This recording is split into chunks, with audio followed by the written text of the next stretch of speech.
ತಾಲೂಕಿನ ಹೆಮ್ಮಿಗಿಹಾಡಿಯ ಗಿರಿಜನರಿಗೆ ಶಾಸಕ ಜಿಡಿ ಹರೀಶ್ ಗೌಡರು 50 ಲಕ್ಷ ರೂಪಾಯಿ ವೆಚ್ಚದಲ್ಲಿ ನಿರ್ಮಾಣ ಮಾಡಲು ಮಂಜೂರಾಗಿರುವ ರಸ್ತೆಯ ಕಾಮಗಾರಿಗೆ ಗುದ್ದಲಿ ಪೂಜೆ ನೆರವೇರಿಸಿದರು.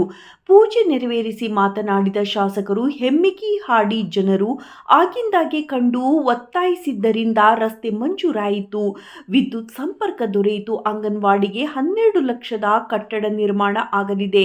ತಾಲೂಕಿನಲ್ಲಿ ಈ ಹಾಡಿಗೆ ಹೆಚ್ಚು ನೆರವು ನೀಡಲು ಸಾಧ್ಯವಾಗಿದೆ.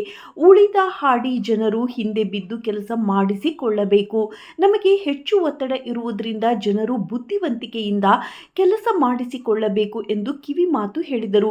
ಈ ಸಂದರ್ಭದಲ್ಲಿ ಕರಣಕುಪ್ಪೆ ಗ್ರಾಮ ಪಂಚಾಯಿತಿ ಮಾಜಿ ಅಧ್ಯಕ್ಷ ಪಾಪಣ್ಣ, ಮಾಜಿ ಉಪಾಧ್ಯಕ್ಷ ಹಾಗೂ ಆದಿವಾಸಿ ಜನತಾ ಪಾರ್ಲಿಮೆಂಟ್ ಅಧ್ಯಕ್ಷ ಹೆಮ್ಮಿಗೆ ಹರ್ಷ, ಮಾಜಿ ಸದಸ್ಯ ಬೀರಪ್ಪ, ಹಾಡಿ ಯಜಮಾನ ರಾಮಣ್ಣ, ಹರ್ವೆ ಶ್ರೀಧರ್, ಜನತಾದಳ ಕಾರ್ಯಕರ್ತರಾದ ಬಚ್ಚೇಗೌಡ, ಜಯಕುಮಾರ್, ಲೋಕೇಶ್, ಹಾಡಿಯ ಹಿರಿಯರಾದ ಚಿಕ್ಕರಾಮಯ್ಯ, ಮುಳ್ಳಯ್ಯ ಉಪಸ್ಥಿತರಿದ್ದರು. ಈಗ ಪ್ರಾರಂಭವಾಗಿರುವ ರಸ್ತೆ ಕಾಡಂಚಿನವರೆಗೆ ಆಗಬೇಕು, ಕೆಲವರಿಗೆ ಮನೆಗಳು ಬೇಕು ಎಂದು ಹರ್ಷ ಶಾಸಕರಿಗೆ ವಿನಂತಿಸಿದ ಮೇರೆಗೆ ಸಂಪನ್ಮೂಲ ಕ್ರೋಢೀಕರಿಸಿ ರಸ್ತೆ ಪೂರ್ಣಗೊಳಿಸೋಣ ಎಂದು ಶಾಸಕರು ಆಶ್ವಾಸನೆ ನೀಡಿದರು.